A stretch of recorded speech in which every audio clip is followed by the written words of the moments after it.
ठाणे शहर गुन्हे शाखेच्या खंडणी विरोधी पथकानं कारवाई करत 2 गावठी पिस्तुलं आणि 1 जिवंत काडतूस जप्त केले.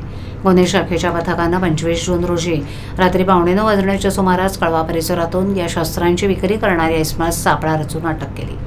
संपूर्ण कारवाई नेपाळवाडीतील सहाय्यक पोलीस निरीक्षक सुनील तरळे आणि त्यांच्या टीमनं केली आहे. त्यांनी गुप्त माहितीच्या आधारे मोहने रोड बैनपाडा येथे सापळा रचून रोशन किराणा स्टोअर्सजवळून बाळू बाबूसाहेब वक्सवंग या तरुणाला ताब्यात घेतले.